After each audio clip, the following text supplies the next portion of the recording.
possam parecer duras, no fundo elas ressoam com uma sabedoria que apenas o Espírito Santo pode impartir. Porque quando você começa a caminhar conforme o chamado de Deus, algo inevitável acontece. Ele começa a te mostrar quem está contigo e quem apenas estava por perto. Jesus não foi alheio a essa realidade. Em Mateus 10:36, ele pronunciou uma frase que ainda hoje sacode nosso coração: os inimigos do homem serão os de sua própria casa. Essas palavras não são uma acusação, mas um alerta espiritual. Jesus não falava de inimigos que se levantam com espadas, mas de corações que, embora fisicamente próximos, estão distantes de Deus. Ele sabia que muitos dos maiores obstáculos para cumprir nossa missão não viriam do mundo exterior, mas dos vínculos que acreditávamos serem seguros à família. E é ali, nesse espaço onde esperamos compreensão e apoio, que muitas vezes encontramos julgamento, inveja ou desdém. Mas você não está sozinho nessa experiência. O que você está sentindo já foi sentido por outros, que como você foram separados para algo maior. Quando Deus começa a te revelar teu chamado, Ele também começa a te revelar o verdadeiro rosto de quem te rodeia. É um processo lento, às vezes doloroso, mas profundamente necessário. O Senhor não apenas te mostra o que está à tua frente, mas também o que está escondido. E Ele faz isso com amor, porque sabe que você não pode avançar carregando corações que se opõem ao teu destino. Como pode florescer o propósito divino se você está ancorado a pessoas que secretamente desejam teu fracasso? Deus, em sua infinita misericórdia, ilumina essas áreas que estavam nas sombras, não para envergonhar ninguém, mas para te proteger. Lembremos o caso de Caim e Abel, dois irmãos nascidos do mesmo ventre, criados pelos mesmos pais, mas separados pela disposição de seus corações. Abel oferecia o melhor a Deus. Caim, por outro lado, oferecia o que sobrava. Quando Deus olhou com agrado para Abel, a inveja encheu o coração de Caim até levá-lo ao assassinato. Essa história não é apenas um relato do Gênesis. É um espelho para muitos hoje. Há familiares que, como Caim, não suportam que a graça de Deus desça sobre sua vida. Eles não dizem, mas sentem. Não mostram abertamente, mas carregam isso na alma. E você, como Abel, está apenas tentando fazer o correto, agradar a Deus, dar o melhor de si. Mas isso em alguns corações desperta o pior. Deus, ao ver isso, não fica indiferente. Ele intervém. Começa a permitir que pequenas coisas venham à tona. Uma palavra ferina, uma atitude de desprezo, uma crítica disfarçada de conselho. E você começa a notar o que antes ignorava. Já não pode justificar certas ações. Já não pode fechar os olhos para o evidente. O que antes acreditava ser amor se revela como controle. O que parecia preocupação se descobre como manipulação. E é aí que Deus está falando, não com trovões nem com voz audível, mas com discernimento. Ele está dizendo: olha, observa, você já não pode ficar nesse lugar. E não é que Deus queira que você odeie ou se encha de ressentimento. Não. Deus quer que você desperte, que compreenda que nem toda relação que começa bem deve ser mantida para sempre. Há etapas, há temporadas. E quando uma temporada de sua vida se fecha, algumas pessoas também devem se fechar com ela. Se você insistir em manter o que Deus já revelou como danoso, acabará estagnado. O Senhor não pode te levar à terra prometida se você insistir em carregar aqueles que apenas sabotam teu avanço. Veja o que aconteceu com José. Sua história é uma das mais poderosas ilustrações de como Deus revela corações. Ele tinha sonhos dados por Deus, visões de grandeza, e acreditou que seus irmãos se alegrariam com ele. Contou seus sonhos esperando celebração, mas recebeu zombaria. Esperava apoio, mas colheu ódio. Seus próprios irmãos, consumidos pela inveja, conspiraram contra ele, jogaram-no numa cisterna, venderam-no como escravo e depois mentiram ao pai. Essa história, embora antiga, ainda vive em muitas famílias hoje. Cada vez que alguém se levanta com um chamado, há quem ao redor busque puxá-lo para baixo. E não por maldade evidente, mas por corações não transformados. Mas o que aqueles irmãos não sabiam é que, sem querer, estavam participando do cumprimento do plano de Deus. Porque em meio à rejeição, Deus estava operando redenção. Através da dor, Deus segue falando. Ele não desperdiça sofrimentos. Cada lágrima que você derramou pela incompreensão dos seus, cada palavra que te feriu, cada gesto que te fez sentir fora de lugar, foi recolhido pelo Pai e usado para abrir seus olhos. Porque às vezes só através da rejeição se abre o caminho para a visão. José não teria chegado ao Egito se seus irmãos não o tivessem traído. Não teria interpretado os sonhos do faraó. Não teria salvo seu povo da fome. Deus usou a rejeição familiar como veículo para o propósito. E o mesmo pode estar fazendo com você.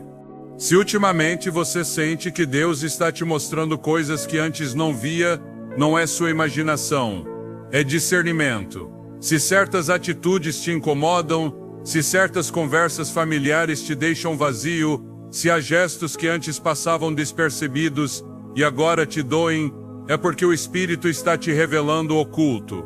É Ele quem está iluminando as intenções, quem está te preparando para decisões difíceis. Porque para alguns chamados é necessário viajar leve. Você não pode chegar aonde Deus te espera se carrega vínculos que te envenenam lentamente. E aqui é onde muitos tropeçam. Porque há um apego emocional que confunde.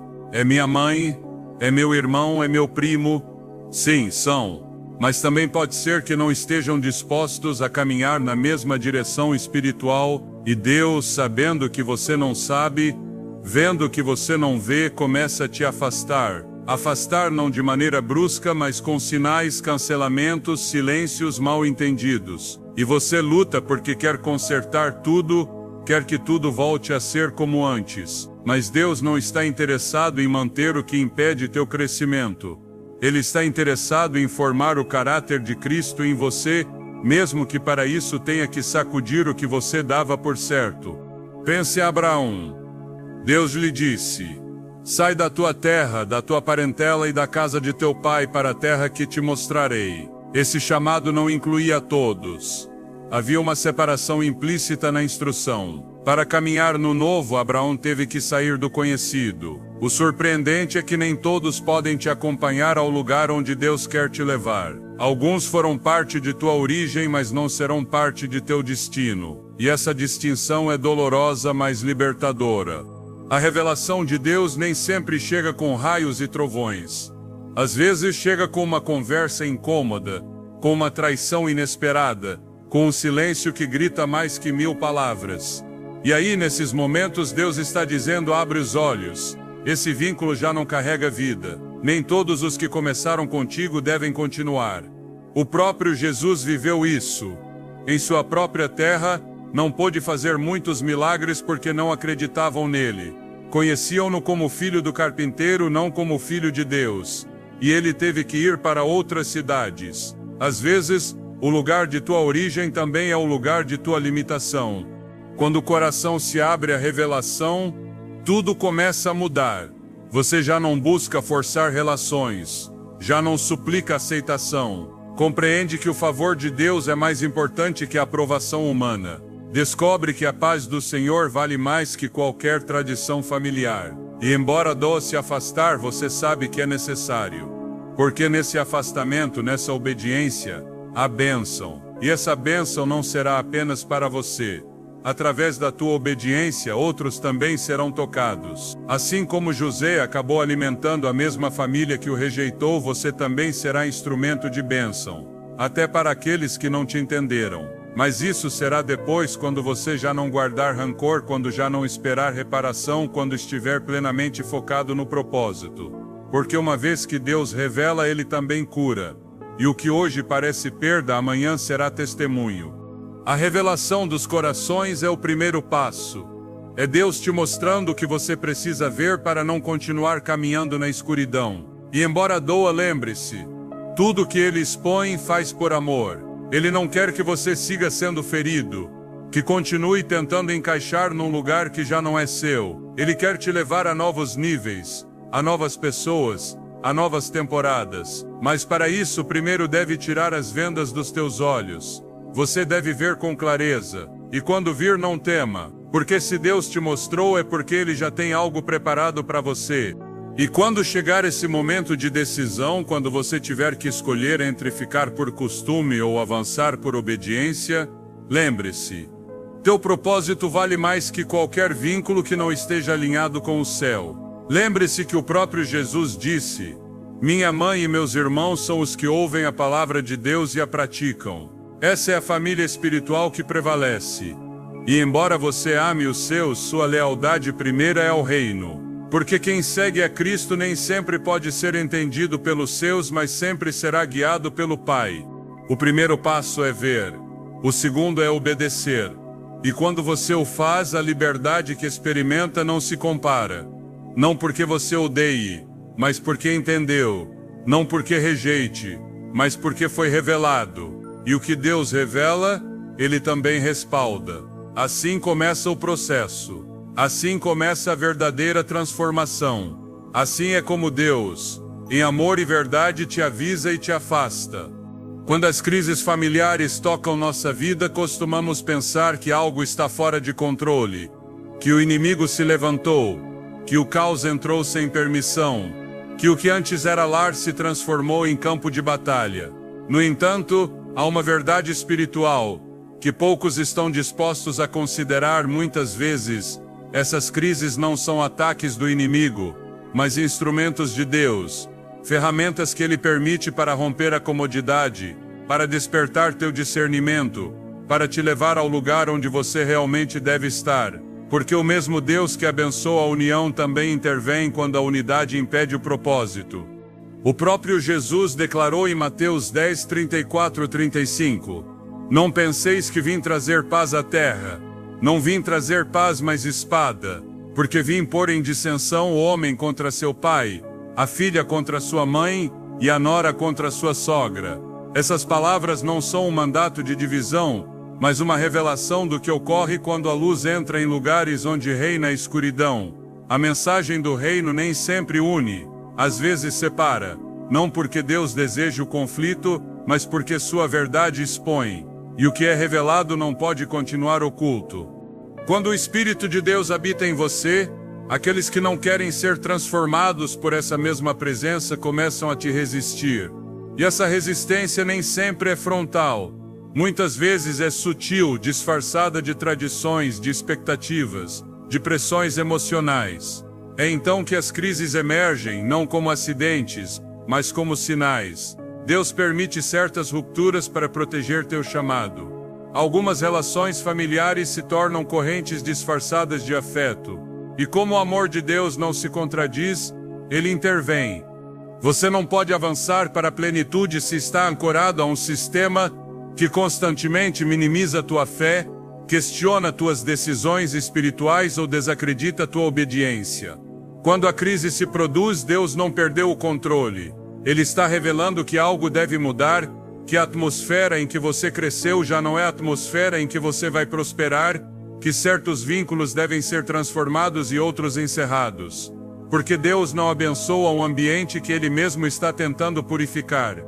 Na história de Abraão e Ló, vemos como uma separação foi a chave para que a promessa se ativasse. Deus havia chamado Abraão sozinho, mas Ele levou Ló consigo por um tempo. A relação funcionou por um período. No entanto, quando os pastores de ambos começaram a ter conflitos, Abraão entendeu que já não podiam continuar juntos. E foi depois que se separaram que Deus disse a Abraão: levanta agora os teus olhos e olha desde o lugar onde estás, porque toda a terra que vês, a darei a ti e à tua descendência. Gênesis 13, 14 e 15. A visão não se ampliou enquanto Ló estava presente. Só após a separação a promessa foi reafirmada e estendida. Há bênçãos que estão esperando do outro lado de uma crise bem entendida. O desconforto que muitas vezes sentimos no núcleo familiar não é casualidade. Há ambientes que Deus começa a sacudir para mostrar que chegou o tempo de partir. Não fisicamente em todos os casos, mas espiritualmente. Porque há dinâmicas que você já não pode sustentar se vai caminhar em santidade. Há conversas que você já não pode tolerar se vai preservar tua paz. Há vínculos que precisam ser redefinidos se você vai ser usado por Deus. E o processo pelo qual tudo isso se manifesta não é suave nem diplomático. Muitas vezes é uma ruptura, uma discussão inesperada, um comentário ferino, uma atitude fria que te deixa sem palavras. Mas por trás de cada crise, há um propósito. Por trás de cada conflito, há uma voz que te diz: você ainda quer ficar aqui, ou está pronto para avançar para o que tenho para você? Deus não permite crise sem direção. Cada vez que algo se quebra é porque algo novo deve surgir. Mas enquanto você se agarrar ao velho, não poderá abraçar o novo. Jesus o expressou claramente quando disse: ninguém põe remendo de pano novo em vestido velho, porque tal remendo tira do vestido e o rasgo fica pior. Nem se põe vinho novo em odres velhos. Mateus 9, 16, 17. Há estruturas emocionais e familiares que já não podem conter o vinho novo do teu chamado. Deus não está interessado em remendar relações que se opõem à sua obra em você. Ele está disposto a formar novas. Mas primeiro precisa que você solte o que já se rompeu. Não se trata de abandonar por capricho nem de cortar laços por orgulho. Trata-se de discernir quando uma temporada se fechou. O Senhor não te deixa em confusão. Ele fala em meio ao conflito. E se você prestar atenção, notará que o mesmo ambiente que antes era teu refúgio agora é tua tempestade. O que antes era companhia agora é carga. O que antes era conselho agora é manipulação. E não porque as pessoas tenham mudado, mas porque você foi transformado. O crescimento espiritual nem sempre é visível, mas se manifesta na maneira como você já não se encaixa onde antes se encaixava. É um deslocamento interno que anuncia que algo novo está a caminho. Em Lucas 4, quando Jesus leu na sinagoga o trecho de Isaías que dizia: o Espírito do Senhor está sobre mim. As pessoas que a princípio o admiravam logo se voltaram contra ele. Levaram-no até o precipício, prontos para jogá-lo. Mas Jesus simplesmente passou por entre eles e se foi. Não ficou discutindo. Não tentou explicar seu chamado. Não suplicou compreensão. Entendeu que a reação deles era a confirmação de que deveria seguir adiante. A crise foi o sinal. E muitas vezes também será para você. Não espere que todos compreendam o que Deus está fazendo em sua vida. Você não precisa da permissão de ninguém para obedecer ao Senhor. E se Deus está usando uma crise para te mostrar que é tempo de mudar de ambiente, escute com atenção.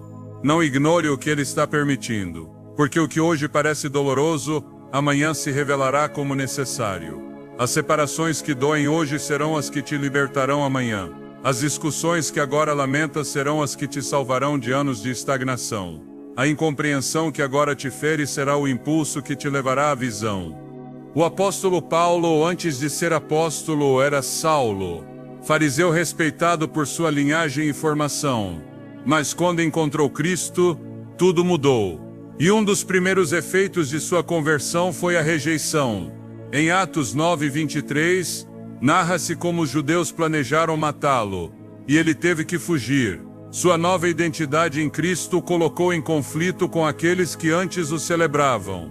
Porque a luz sempre provoca crise na escuridão. Você não pode seguir sendo a mesma pessoa e esperar que todos aceitem. E se o que você carrega dentro vem de Deus, é inevitável que os que não estão alinhados com Ele se incomodem. Esse desconforto muitas vezes se manifesta como conflito. Mas o conflito nem sempre é o inimigo. Às vezes é o caminho para a liberdade. As crises familiares são um dos filtros mais dolorosos, mas mais eficazes para definir teu destino. O que Deus tem para você não pode ser compartilhado com qualquer um, muito menos com aqueles que desprezam ou desvalorizam o que Deus depositou em você. A Bíblia diz: não deis aos cães o que é santo, nem lanceis vossas pérolas diante dos porcos. Mateus 7,6.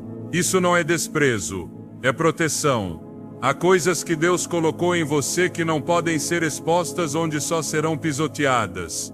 E se Deus permite que haja tensão, não é para destruir a família, mas para proteger teu chamado. O momento em que uma relação começa a se quebrar pode parecer um fracasso, mas no espiritual pode ser o início da tua libertação, porque enquanto você se esforça para manter o que sempre foi, Deus está abrindo caminho para o que Ele determinou. O que antes era amor pode se tornar um obstáculo se não está subordinado à vontade divina. O afeto natural, sem redenção, não pode sustentar um chamado espiritual. Por isso Deus permite que o que antes funcionava agora cause fricção, não para que você destrua ninguém, mas para que você se separe com propósito. Há momentos em que Deus fecha portas que você não tem coragem de fechar, e Ele o faz com firmeza, porque conhece o dano que você poderia sofrer se permanecesse onde já não há graça. Quando o conflito se intensifica, quando os mal-entendidos se multiplicam, quando o amor parece secar, nem sempre é sinal de derrota. Pode ser a evidência de que Deus está fazendo espaço. Espaço na tua agenda, no teu coração, no teu ambiente, para te introduzir numa dimensão superior. Porque para cada nova etapa Ele requer uma nova estrutura. E a estrutura emocional com a qual você começou tua caminhada nem sempre é suficiente para sustentar o que está por vir. O que parece caos sob a direção de Deus é simplesmente uma transição. As crises são chaves disfarçadas. E se em meio ao conflito você mantiver tua fé, se não responder com a carne, mas com o espírito, verá que aquilo que te doía era parte de um plano maior. Romanos 8:28 segue sendo verdade. Sabemos que todas as coisas cooperam para o bem daqueles que amam a Deus. Todas, inclusive as brigas, as rejeições, as separações. Porque em cada um desses episódios, há uma semente de destino esperando ser compreendida. O que você está vivendo hoje não te define, te direciona. O que está se rompendo não é o fim, é a evidência de que algo novo está por se construir. Não tema a crise. Pergunte o que Deus quer que você aprenda com ela. Porque quando você entende, deixa de lutar para restaurar o que Deus já está desmantelando e começa a caminhar para o que Ele preparou. Com firmeza, com obediência, com paz. Porque agora você sabe que até as crises familiares, quando estão nas mãos de Deus, se transformam em portas para o propósito. Quando Deus começa a te afastar de certas pessoas, Ele não o faz com gritos ou espetáculos. Ele o faz com um sussurro, um que nasce no profundo do espírito, que incomoda sem ferir, que interrompe a aparente tranquilidade com uma inquietação que não se pode ignorar. É uma sensação que não se explica com palavras, mas se entende com a alma. O que antes parecia normal agora pesa. O que antes você aceitava sem questionar agora te irrita, te desgasta, te drena. E esse desconforto não é emocional, é espiritual. É o Espírito Santo falando, alertando, te empurrando a reconhecer que você permaneceu tempo demais num ambiente que já não reflete a vontade de Deus para você. Há momentos em que o desconforto é a forma mais clara que Deus usa para te despertar. Porque quando você já não escuta através da palavra, quando já não percebe através das circunstâncias, Ele fala diretamente ao teu espírito, e o faz sem necessidade de argumentos ou provas.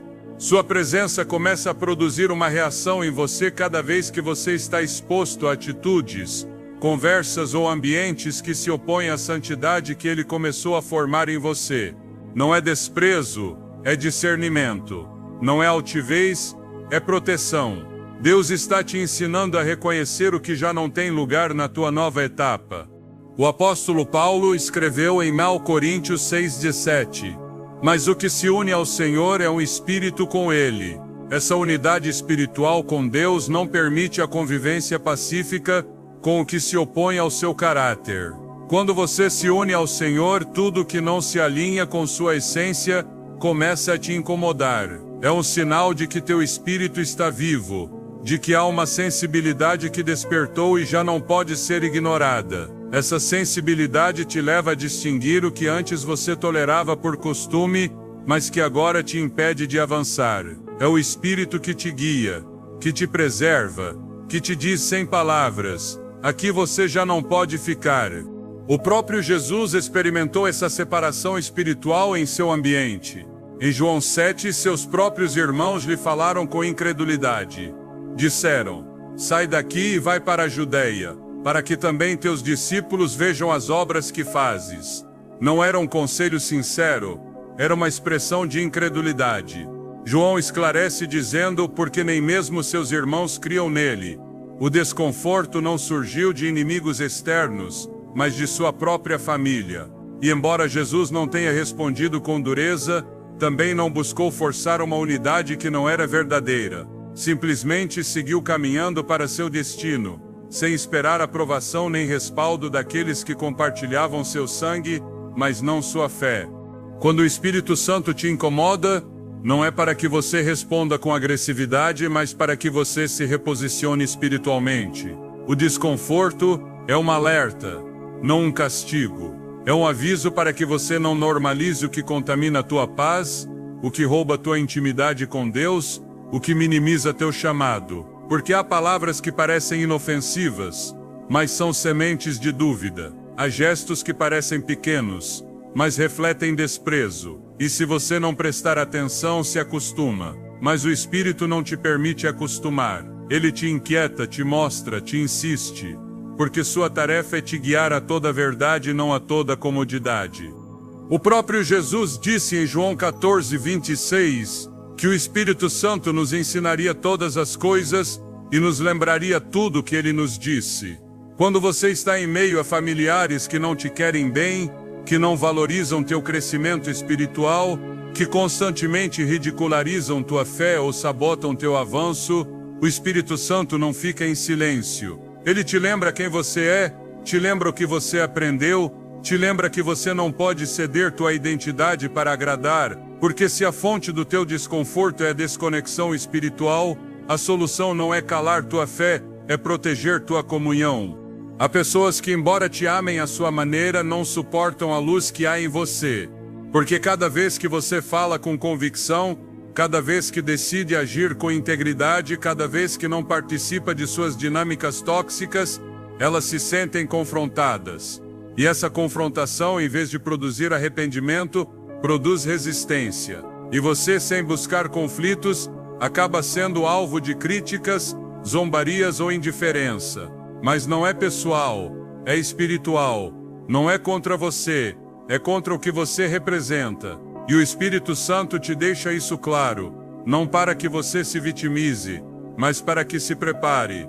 O livro de Efésios 4:30 nos exorta: e não entristeçais o Espírito Santo de Deus, com o qual fostes selados para o dia da redenção. Há ambientes onde permanecer significa apagar o fogo do Espírito.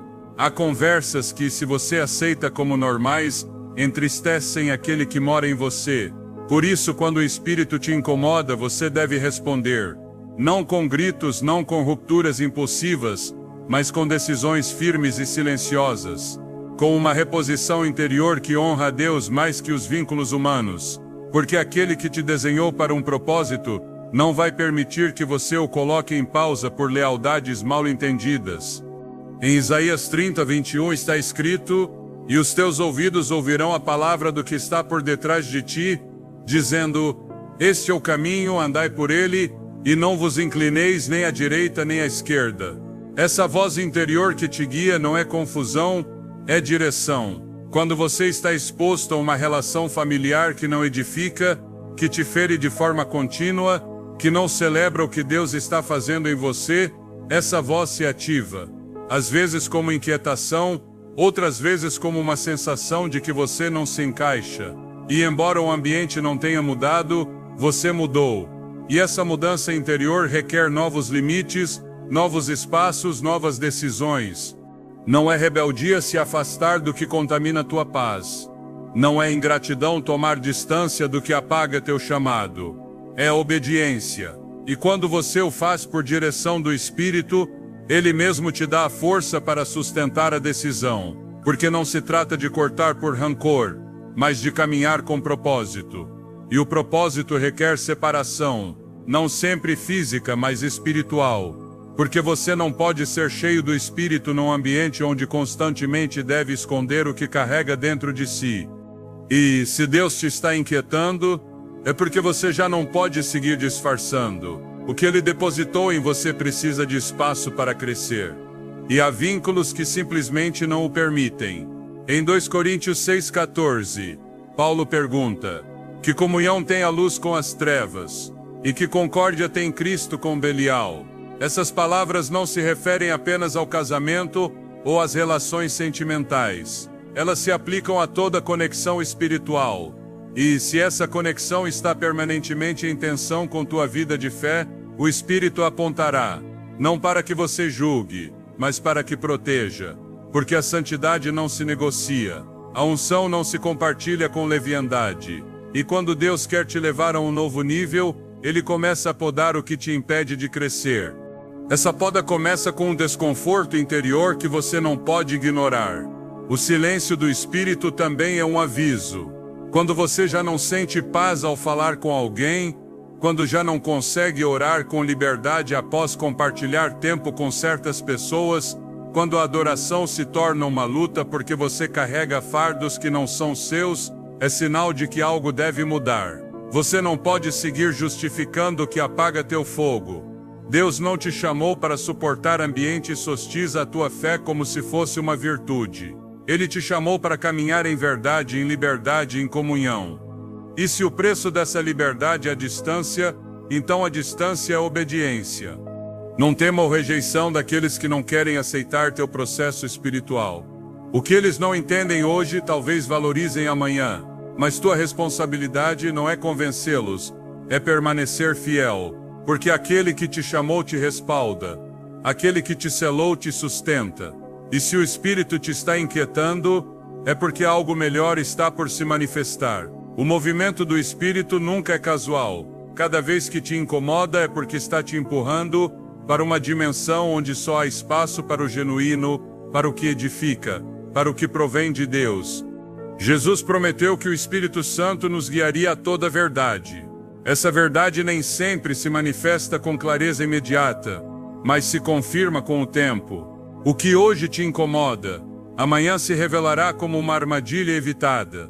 O que hoje você sente que não se encaixa, amanhã será a confirmação de que Deus te protegeu de uma destruição lenta. E se hoje você não entende tudo, basta que obedeça, porque a obediência nem sempre nasce do entendimento completo, mas da confiança na voz que te guia. E se essa voz é do Espírito, então é segura. Não há erro em seguir a paz.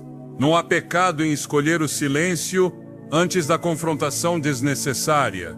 Não há condenação em tomar distância do que Deus já não aprova. Há sabedoria, há direção. Porque o que vem será mais exigente, requererá mais discernimento, mais sensibilidade. E você não poderá levar o novo se agarrar ao velho. O Espírito sabe disso. Por isso não te dá descanso. Por isso te inquieta. Por isso te desperta. Porque teu próximo nível não pode ser sabotado por vínculos que já não estão alinhados com a vontade de Deus. E quando você entender que esse desconforto não é um castigo, mas um privilégio, você o abraçará. Porque significa que o Espírito segue ativo em você, que teu coração não se endureceu, que você ainda pode perceber a voz que outros silenciaram. E essa voz é teu maior tesouro, é tua guia, é tua proteção. É o sinal de que Deus segue formando em você o caráter necessário para cumprir o chamado que Ele mesmo traçou. Confie nesse desconforto. Não o ignore. É Deus falando com você da maneira mais íntima possível. Quando Deus decide te impulsionar para teu propósito, nem sempre o faz desde a comodidade ou aplauso. Muitas vezes o faz desde a rejeição, desde aquela porta que se fecha sem explicação, desde a frase fria que te desconcerta, desde o silêncio daqueles de quem você esperava encorajamento. E é aí, em meio a essa aparente solidão, que o céu começa a trabalhar de forma mais profunda em você, porque Deus não desperdiça a rejeição, Ele a converte em ponte e impulso, em uma das formas mais contundentes de te revelar que você já não pode depender do afeto humano para validar teu chamado. A rejeição de certos familiares não é um erro no caminho, é parte do design. Quando José foi jogado por seus irmãos numa cisterna, eles não o estavam afastando de seu destino, estavam o empurrando para ele. Cada palavra ferina, cada ato de traição, cada expressão de ciúmes era parte de um mecanismo que, embora eles não entendessem, Deus sim. Ele já havia depositado em José uma visão, um sonho que ia além dos limites familiares. E para que esse sonho se cumprisse, ele tinha que sair do ambiente onde o desprezavam. A cisterna não foi o fim, foi a transição. Foi o ponto de ruptura que abriu o caminho para o cumprimento. O que parecia uma perda foi a plataforma para o ascenso. E o que parecia injustiça foi o movimento divino que o colocou na direção correta. Assim opera Deus. O que outros descartam, Ele toma e eleva. O que o ambiente despreza, Ele chama de valioso, porque o propósito não se negocia com aceitação, se sustenta com obediência. Você não precisa da aprovação de quem não entende o que Deus está gestando em você. Não precisa de explicação quando o céu já te deu direção. A rejeição é o sinal de que tua designação está começando a brilhar com demasiada força para passar despercebida. E essa luz em corações não rendidos a Deus provoca reação, porque nem todos estão preparados para ver o que Deus depositou em você. Nem todos estão dispostos a aplaudir o que não compreendem. Jesus foi desprezado em sua própria terra. Marcos 6 registra que, quando começou a ensinar com autoridade, muitos se escandalizavam e diziam: não é este o carpinteiro, o filho de Maria, irmão de Tiago, de José, de Judas e de Simão? Não estão também aqui conosco suas irmãs? E o texto acrescenta: e escandalizavam-se dele. Não podiam aceitar que alguém que conheciam desde criança agora se movesse com sabedoria divina. Não podiam receber seu ministério porque estavam cegados pela familiaridade. E diz a Escritura que Jesus não pôde fazer ali muitos milagres por causa da incredulidade deles. Isso demonstra que a rejeição não apenas revela corações, também limita o que Deus pode fazer em certos lugares. Há ambientes onde nem mesmo Jesus pôde manifestar todo o seu poder porque não foi recebido. Se isso ocorreu com ele, por que nos surpreende quando ocorre conosco? A rejeição então não deve ser temida, deve ser discernida. Nem toda rejeição é sinal de derrota. No reino, muitas vezes é uma indicação de que você está muito perto do lugar para onde Deus quer te levar. Você está deixando de se encaixar porque foi formado para outra coisa. Está sendo empurrado porque ficar significaria se conformar. Está sendo separado porque teu chamado já não pode ser contido no conhecido. A rejeição abre rotas, porque quando te tiram de um lugar, Deus já tem outro esperando. Quando os teus não te recebem, Ele prepara corações que sim o farão. Quando uma porta familiar se fecha, outra se abre no âmbito espiritual onde você será afirmado e levantado. Atos 7:9 o diz de forma contundente. Os patriarcas, movidos por inveja, venderam José para o Egito, mas Deus estava com ele. Essa é a chave: que Deus esteja contigo, ainda que sejas rejeitado, ainda que não te entendam, ainda que te neguem. O importante não é quem te abandona, mas quem permanece.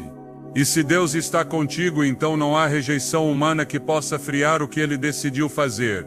A presença de Deus em meio à rejeição transforma a ferida em testemunho, a queda em ascenso, o desprezo em sinal.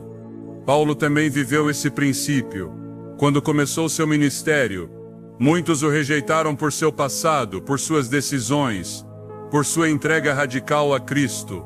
Em 2 Timóteo 4,16, ele escreveu: na minha primeira defesa, ninguém esteve ao meu lado, mas todos me abandonaram. Que isso não lhe seja levado em conta. Mas ele acrescenta uma frase poderosa no verso seguinte: mas o Senhor esteve ao meu lado e me deu forças. Essa força não vem dos elogios, vem da companhia divina, de saber que embora todos te deem as costas, o céu te respalda, que embora a sangue te rejeite, a unção te sustenta, que embora os teus não te celebrem, Deus segue escrevendo a história. E há algo mais que a rejeição produz: dependência.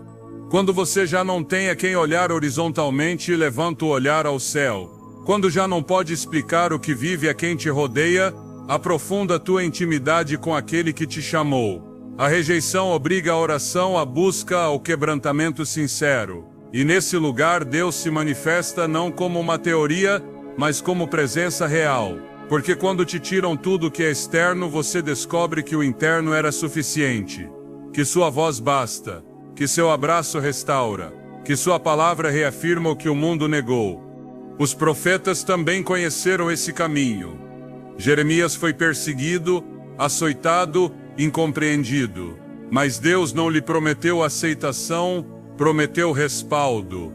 Em Jeremias 1:19, o Senhor lhe disse: "E pelejarão contra ti, mas não te vencerão, porque eu estou contigo, diz o Senhor, para te livrar." Isso é o que sustenta aquele que foi chamado, a certeza de que a rejeição não será seu fim, que a oposição não será sua tumba, que o que hoje dói amanhã será a marca de que Deus esteve presente. Porque quando todos te deixam, Ele permanece. E quando todos te negam, Ele te afirma. A rejeição também é uma ferramenta de santificação. Te limpa da necessidade de aprovação, te purifica dos apegos desnecessários, te desintoxica do desejo de ser compreendido por todos, te leva a amar sem esperar reciprocidade, a servir sem condições, a obedecer mesmo que doa.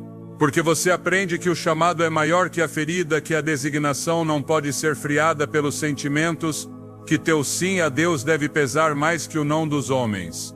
E nesse crisol se forja o caráter, o que não depende do elogio, o que não desmorona ante a crítica, o que permanece de pé quando outros caem.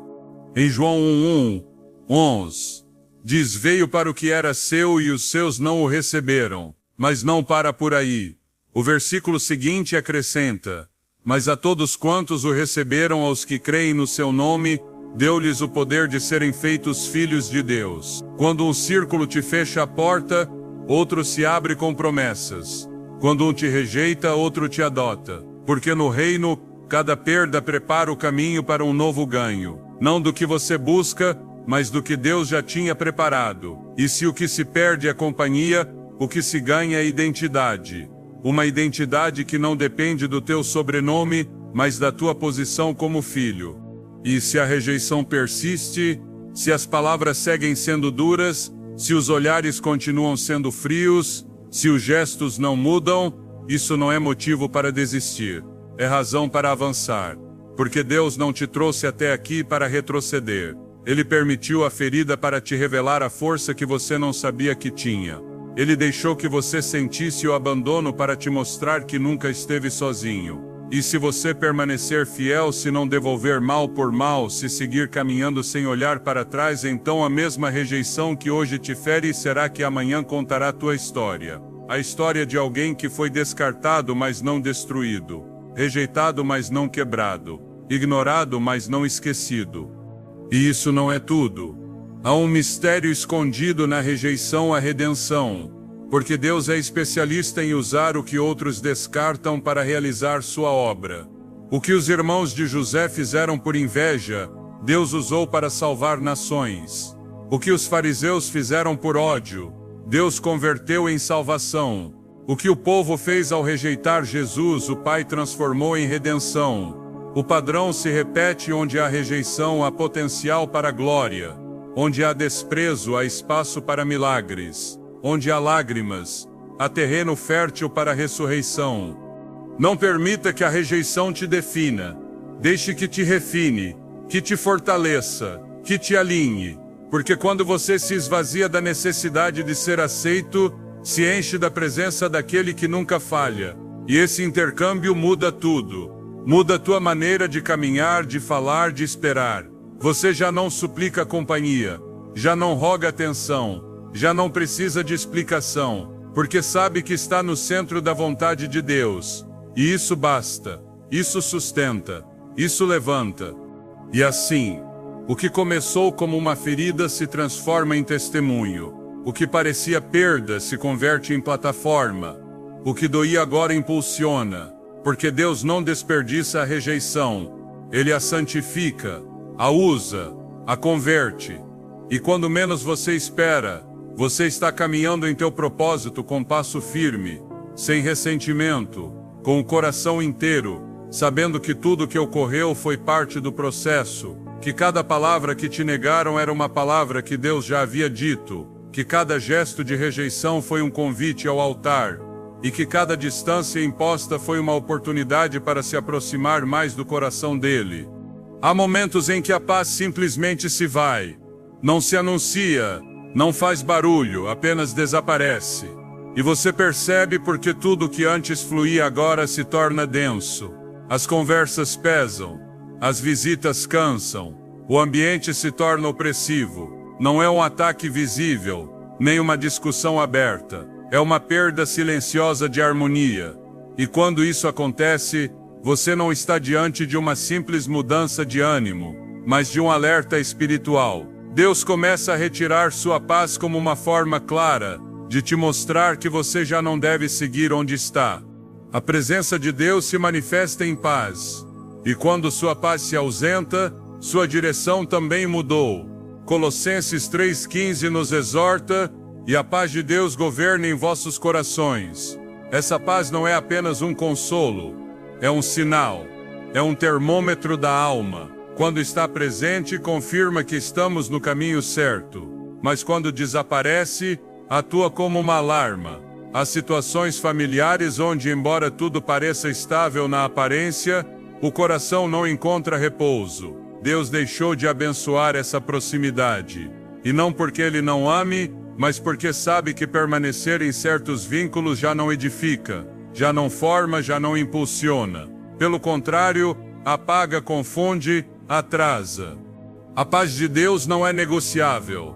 Não se pode sacrificar por tradição, por pressão emocional, nem pela ideia de manter uma suposta harmonia. Porque se para estar bem com os homens você deve estar em guerra com o céu, então perdeu a direção. Deus não aprova tudo que você tolera. E há um ponto onde seguir, tentando se encaixar num lugar onde já não há respaldo divino, apenas prolonga um desgaste desnecessário. O Espírito Santo não habita na costume, habita na verdade. E quando a verdade começa a incomodar aqueles que te rodeiam, a paz se retira como um ato de misericórdia, para que você desperte, para que entenda que está lutando para permanecer numa posição que já foi fechada desde o alto. Em Filipenses 4:7, lemos: e a paz de Deus, que excede todo o entendimento, guardará vossos corações e vossos pensamentos em Cristo Jesus. Essa paz não se explica, se percebe. Não se fabrica, se recebe. Não se impõe, se manifesta. E quando Deus quer te afastar de quem não te quer, muitas vezes começa retirando essa paz. Porque sem ela, orar se torna difícil, adorar se sente seco, o ânimo desaparece. Não porque você esteja mal espiritualmente, mas porque está fora de lugar. Porque a insistência em permanecer onde Deus já não quer que você esteja só produz confusão. E Deus não é autor de confusão, mas de ordem. E onde Ele reina, a paz o confirma. A ausência de paz é uma forma firme em que Deus fala. A alma o sente primeiro, depois o corpo o reflete. O cansaço se torna constante, as emoções perdem estabilidade. E embora você tente manter uma imagem de calma, por dentro sabe que algo está desconectado. Essa desconexão não é emocional, é espiritual. E até que você tome a decisão que o céu já espera, a paz não voltará. Porque Deus não abençoa o que contradiz sua vontade. Não sustenta o que Ele já soltou. Não respalda o que Ele já redirecionou. Sua paz é um farol. E se ele se apaga, é porque o rumo mudou. Seguir onde não há paz é ignorar a bússola mais clara que Deus colocou em teu interior. Não é valentia, é desobediência. Porque se o lugar onde você está só alimenta ansiedade, conflito, dúvida e frustração, não pode seguir justificando. A paz não se perde por acaso. Se perde porque o Espírito já não está ali para afirmá-la. E quando isso acontece, só há um caminho: obedecer. Mesmo que doa, mesmo que não entenda tudo, mesmo que signifique soltar vínculos que amou.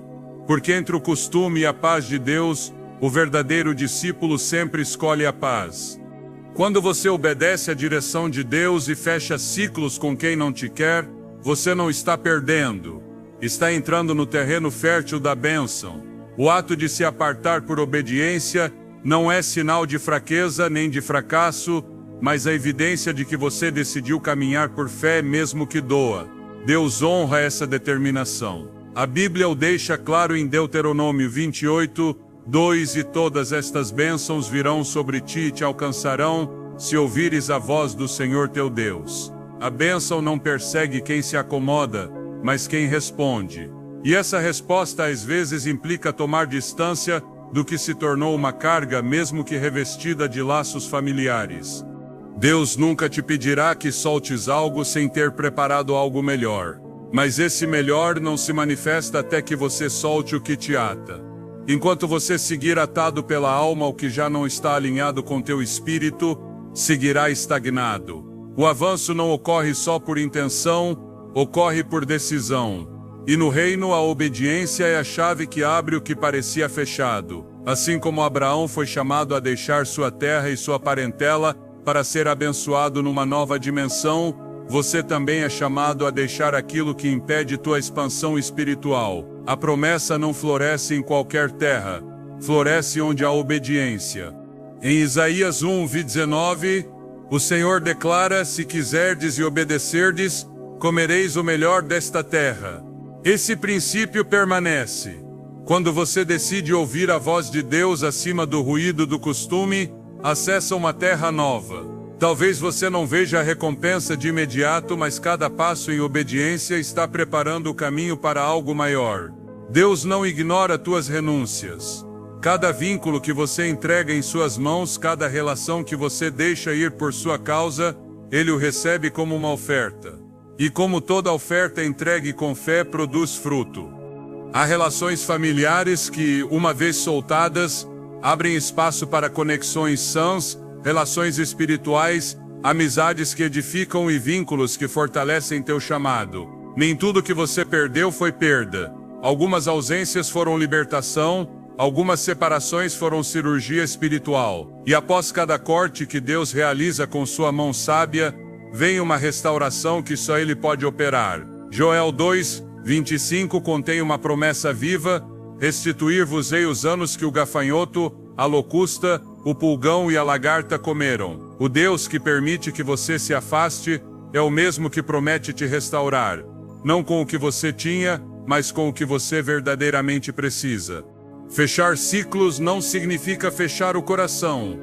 Significa alinhá-lo ao céu, não com amargura, mas com clareza, não com orgulho, mas com determinação. Porque no final quem obedece não perde, ganha propósito, ganha paz, ganha direção. E quando você caminha nesse nível de obediência, pode estar certo de que está pronto para receber o novo que Deus preparou. Quando Deus permite uma separação, não é o fim de sua história.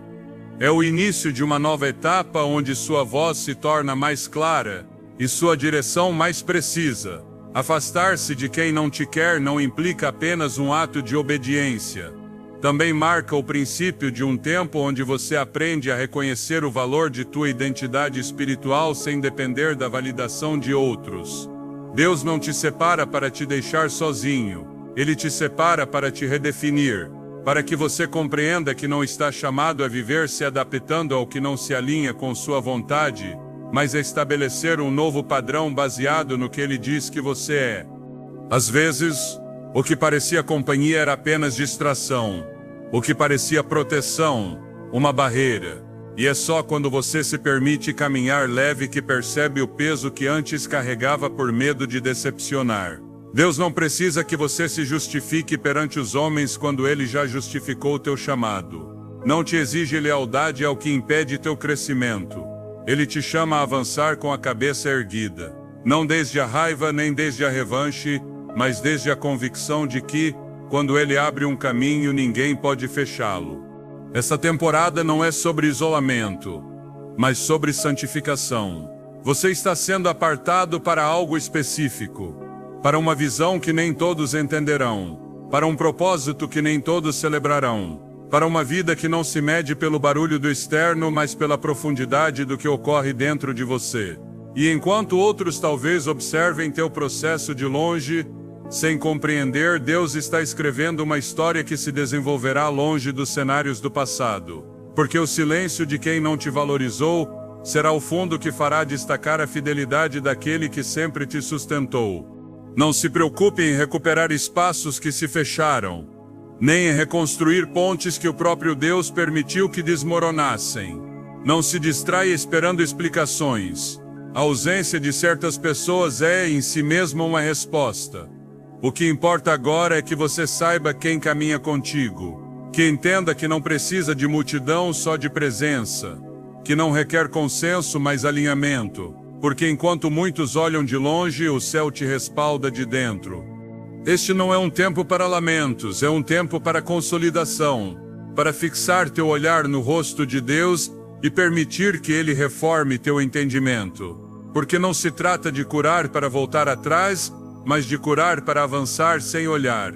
Não se trata de fechar uma etapa com nostalgia, mas de selá-la com gratidão. Você foi protegido, foi ensinado, foi chamado, e agora é momento de correr sem temor.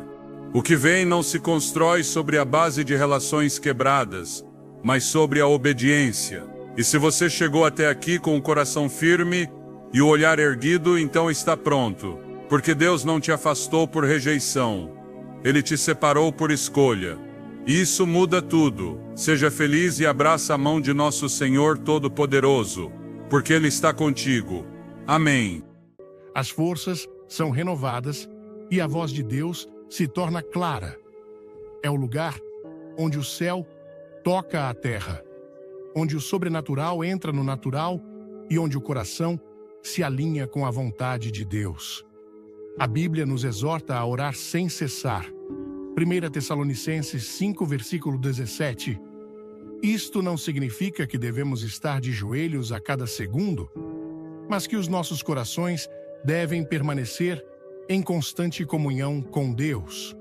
Uma pessoa cheia do Espírito não guarda a oração para tempos de crise, mas a abraça como um modo de vida. Eles entendem que, assim como o corpo precisa de comida e água para sobreviver, a alma precisa da oração para florescer. Na quietude do início da manhã, antes que o mundo desperte, eles se curvam diante do seu Criador. Nesses momentos sagrados, eles abrem seus corações, toda esperança, medo e desejo. Eles se aproximam de Deus não com palavras vazias, mas com fome de sua presença. Suas orações não são mecânicas nem ensaiadas. Eles são crus, autênticos e cheios de fé. Eles entendem que Deus busca corações que o busquem sinceramente e não rituais religiosos. Uma pessoa cheia do Espírito Santo sabe que a oração não consiste apenas em falar, mas também em ouvir. Eles não apressam seu tempo com Deus, apenas listam pedidos e seguem em frente com seu dia. Em vez disso, eles fazem uma pausa, esperam e ouvem. Eles entendem que Deus fala com uma voz mansa e delicada e estão dispostos a aquietar seus corações por tempo suficiente para ouvi-lo. A oração não é uma conversa unilateral, é um diálogo, uma troca pessoal entre a criança e seu Pai Celestial. Se você está andando com o Espírito ou deseja, fique até o fim. O hábito número 6 pode surpreendê-lo. Ao longo do dia, seus pensamentos se voltam consistentemente para Deus em uma conversa contínua. Quer estejam na estrada, no trabalho ou passeando pela rua, seus corações permanecem unidos a Ele. Quando confrontados com dificuldades, a sua primeira reação não é preocupar-se, mas rezar. Ao receber boas notícias, a resposta imediata não é reivindicar o crédito, mas agradecer. Cada momento do dia apresenta uma oportunidade de buscar a sabedoria de Deus, reconhecer sua presença e entregar sua vontade ao seu plano divino. A oração é sua fonte de força. Quando a vida se torna esmagadora e as provações parecem insuportáveis, eles não se voltam para o mundo em busca de soluções. Eles correm para o trono da graça. Eles descobriram que o verdadeiro poder não se encontra na sua própria força, mas na presença de Deus. O Espírito Santo os enche de paz em meio à turbulência, lembrando-lhes que suas lutas não são travadas no reino físico, mas no espiritual. Eles trazem todas as preocupações, todas as lutas e todos os fardos aos pés de Jesus, confiando que somente Ele tem a força para carregá-los. Suas orações não são apenas pelas suas próprias necessidades, mas também pelas dos outros. Eles intercedem pelas suas famílias, pelos seus amigos, pela sua nação e até pelos seus adversários. Eles entendem que a oração não diz respeito a si mesmos, é altruísta. Uma pessoa cheia do Espírito ora pelos perdidos, pelos feridos e pelos quebrantados. Eles ficam na brecha, acreditando que Deus pode curar, restaurar e salvar. O seu coração dói por aqueles que estão perdidos, o que os leva a orar com urgência, pedindo ao Espírito Santo que se mova poderosamente. Nenhuma parte de sua vida permanece intocada pela oração. Eles buscam a sabedoria de Deus em cada decisão, seja ela grande ou pequena. Eles não confiam em seu próprio entendimento, mas confiam nele em cada passo que dão. Antes de aproveitarem qualquer oportunidade, eles oram. Antes de falarem, eles oram. Antes de agirem, eles oram. Aprenderam que uma vida entregue à oração é uma vida guiada pelo Espírito. Eles não se cansam de orar, mesmo quando as respostas demoram. Eles sabem que o tempo de Deus é sempre perfeito e confiam nele mesmo quando não conseguem ver o quadro completo. Eles entendem que atrasos não significam negações e, então, eles perseveram, avançando com fé, confiantes de que Deus ouve, se importa e está orquestrando todas as coisas para o bem. À medida que a noite cai e o mundo fica em silêncio, eles voltam ao local de oração. Eles refletem sobre os momentos em que Deus apareceu, quando falou palavras de conforto, quando fortaleceu seus corações. Eles liberam todas as preocupações, descansando na certeza de que Ele está no controle. Ao fecharem os olhos, seus pensamentos finais serão preenchidos não com medo, mas com fé, porque passaram o dia caminhando com seu Salvador e se levantarão para fazer o mesmo. Vá em frente e curta, mesmo que você ainda não tenha certeza do que o Espírito Santo está fazendo em sua vida. Deus está trabalhando. Hábito número 2. Fé inabalável. A fé inabalável não é apenas crença, é uma confiança profunda e inabalável em Deus que não pode ser movida pelas circunstâncias, dúvidas ou medo. É o tipo de fé que permanece firme quando as tempestades da vida se intensificam, quando as provações caem como uma inundação e quando tudo ao seu redor parece estar desmoronando. Uma pessoa cheia do Espírito Santo não vive pelo que vê, mas pelo que sabe ser verdade sobre Deus. A sua confiança não está nas condições flutuantes deste mundo, mas nas promessas imutáveis do Todo-Poderoso. A fé não é testada em tempos de facilidade e conforto, mas em momentos de dificuldades e incertezas. É no calor da adversidade que a verdadeira fé é revelada. Uma pessoa cheia do Espírito entende que a fé não é algo frágil que se rompe sob pressão, mas um alicerce forte que permanece firme, mesmo quando o chão abaixo dela treme. Quando a vida fica difícil, eles não questionam a presença de Deus. Eles se inclinam para isso. Eles não perguntam, onde está Deus? Mas eles declaram, Deus está comigo. Uma vida de fé inabalável não significa uma vida sem provações. Na verdade, muitas vezes significa o oposto. A Bíblia nos ensina que provações virão, desafios surgirão e tempestades abalarão a terra. Mas uma pessoa cheia do Espírito não teme a tempestade, porque conhece aquele que a acalma. Não depositam a sua fé nos resultados, nas circunstâncias ou nas soluções humanas. Sua fé está enraizada somente em Deus. Mesmo quando as orações parecem não ser respondidas, mesmo quando a vida não faz sentido, e mesmo quando a dor é avassaladora e o caminho não é claro, a sua confiança em Deus permanece inabalável. O mundo funciona com base na visão. Acredita no que pode ser visto, medido e comprovado. Mas uma pessoa com fé inabalável vive segundo um padrão diferente. Eles andam pela fé, não pela vista. Eles não precisam ver cada passo da jornada para seguir em frente, porque confiam naquele que os guia. Não exigem sinais e maravilhas para acreditar, porque já sabem que Deus é fiel. A sua confiança não se baseia em evidências externas, mas na verdade eterna da palavra de Deus. A fé não é passiva, está ativo. Uma pessoa cheia do Espírito Santo não afirma apenas ter fé, eles vivem isso. Suas ações refletem sua confiança em Deus. Eles obedecem, mesmo quando é difícil. Eles dão um passo de fé, mesmo quando o resultado é incerto. Eles avançam, não porque tenham todas as respostas, mas porque conhecem aquele que as tem. O Espírito Santo capacita-os a assumir riscos pelo reino, a permanecerem firmes, face à oposição e a continuarem a acreditar quando tudo ao seu redor diz o contrário. A fé inabalável não é a ausência de dúvida, é a recusa em deixar a dúvida criar raízes. As dúvidas podem sussurrar, mas não ouvem. O medo pode bater, mas eles não abrem a porta.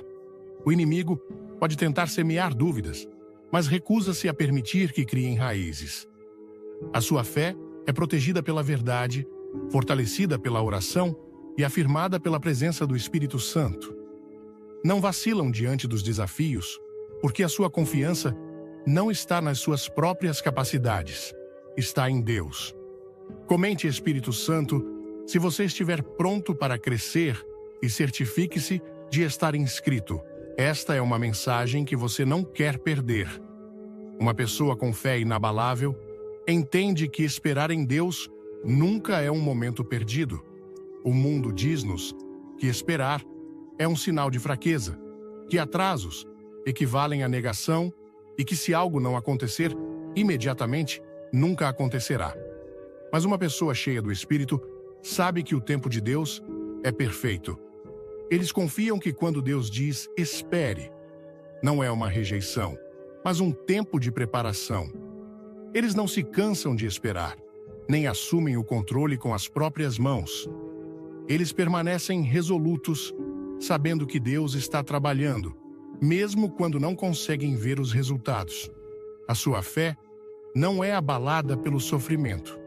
Eles não veem as dificuldades como um castigo, mas como uma oportunidade de confiar mais profundamente em Deus. Ao caminhar pelo vale, eles não desanimam. Quando enfrentam a perda, não perdem a fé. Eles sabem que o sofrimento é temporário, mas as promessas de Deus são eternas. Eles acreditam que mesmo na sua dor, Deus está presente, e mesmo na sua perda, Ele está trabalhando todas as coisas para o seu bem. A sua fé permanece firme, porque não se baseia em emoções, circunstâncias ou esperanças passageiras. Está edificado sobre a rocha de Cristo. O inimigo pode tentar usar as provações para quebrar a sua fé. Mas uma pessoa cheia do Espírito sabe que as provações apenas a fortalecem. Eles veem cada dificuldade como uma oportunidade para crescer, aproximar-se de Deus e aprofundar a sua confiança nele.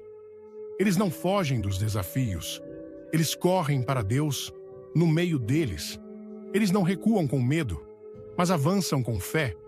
Seus corações estão voltados para a eternidade, e eles sabem que este mundo não é seu destino final. Eles não são perturbados por problemas temporários, porque seus olhos estão voltados para o eterno. Quando não entendem, eles confiam. Quando não conseguem ver, eles acreditam. Quando tudo ao seu redor lhes diz para desistir, eles resistem. A sua fé não é movida pelas emoções, mas pela verdade. Eles não precisam da garantia do mundo, porque já receberam a garantia de Deus. Eles não buscam a validação dos outros porque a sua confiança está enraizada no Senhor. A sua fé é inabalável. A sua esperança é segura e a sua confiança é inabalável. Hábito número 3.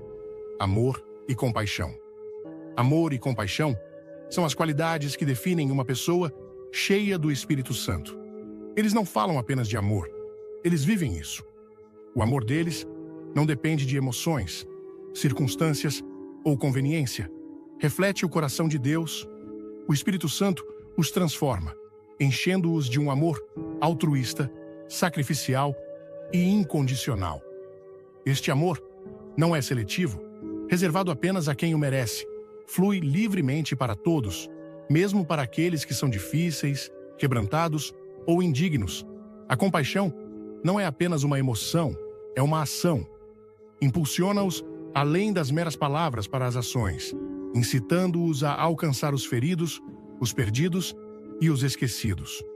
O mundo ensina o amor como resposta à forma como os outros nos tratam.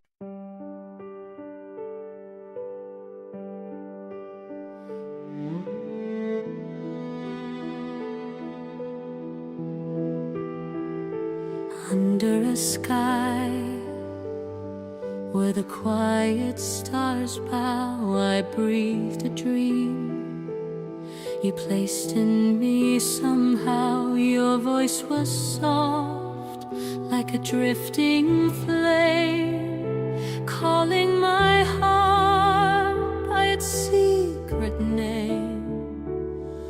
And every echo held your light, a promise floating through the night. I'm holding on, I'm holding tight to everything you left behind.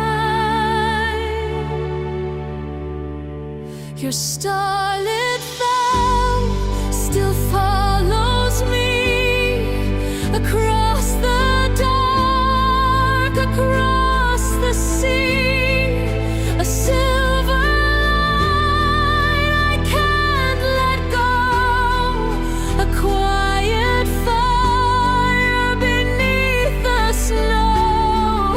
No matter where the hours lead, your whispered truth is all I keep within my chest. It's burning now, the endless glow of your starlit vow. The wind remembers the words we made, carrying them through the night. We prayed. Your touch remains like a gentle mark, a lantern warm in the deepest dark.